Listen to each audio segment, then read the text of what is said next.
দেখো তো, এই জামাটা নিয়েছি নতুন করে, কেমন লাগতেছে আমাকে? অনেক ভালো লাগতেছে। বলার আগে একটু দেখে তো নিবা আসলে আমাকে ভালো লাগতেছে কিনা। তুমি কি কোথাও যাচ্ছ? হ্যাঁ হ্যাঁ, বাইরে যাচ্ছি আমি। আচ্ছা, তাহলে আমাকেও একটু নিয়ে যাও, আম্মুর বাসায় একটু নামাই দিয়ে যেও। তোমার কি আকল জ্ঞান নাই? তুমি দেখতেছো না আমি বাইরে যাচ্ছি? তুমি তো জানোই রাস্তায় অনেক জ্যাম থাকে, একা একা রাস্তায় বের হলে রাস্তাঘাট পার হতে কষ্ট হয়। যদি একটু নিয়ে যেতা। তুমি একা একা আমার বাসায় যাও।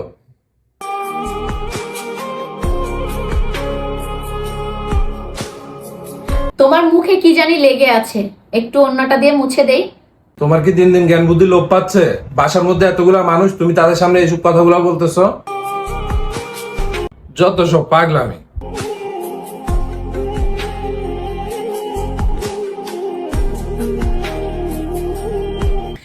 আসছো তুমি?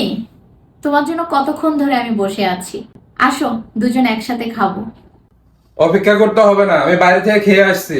কখনো অপেক্ষা করবে না, নিজে নিজে খেয়ে নিবা।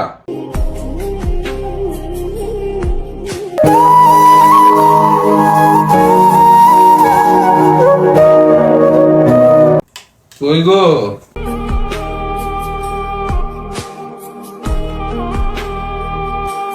তোমার জন্য লাল শাড়ি আর লাল চুড়ি আনছি, তুমি না অনেক পছন্দ করো। এখন আর এই বয়সে লাল শাড়ি আর লাল চুড়ি দিয়ে কি করব? যে বয়সে পড়ার কথা ছিল সেই বয়সেই তো পড়তে পারলাম না। হ্যাঁ বাবা, তোমরা আসছো? আচ্ছা ঠিক আছে, থাকো তোমরা ওখানে, আমি আসতেছি। আচ্ছা থাকো। না না না, কোনো সমস্যা নেই, আমি রাস্তা পার হয়ে আসতে পারবো। আচ্ছা থাকো, আসতেছি।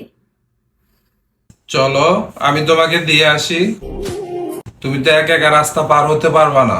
না না না, তোমার কষ্ট করতে হবে না, আমি একাই যেতে পারবো। এত বছরে আমার অভ্যাস হয়ে গেছে। কই গো, দেখো তো আমার মুখে কি লেগে আছে, একটু পরিষ্কার করে দাও না। এত বছর তো নিজেই পরিষ্কার করে আসছো।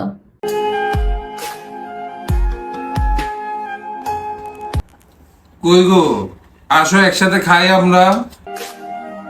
সারা জীবন তো একাই খেয়ে আসছো, এখন আর খেতে পাচ্ছ না? যৌবনকাল থেকে এই শেষ বয়স পর্যন্ত এসে একটা জিনিস খুব ভালোভাবে উপলব্ধি করতে পারলাম। স্বামীর পাশে স্ত্রী আর স্ত্রীর পাশে স্বামী ছাড়া এই শেষ বয়সে কেউ আর পাশে থাকে না।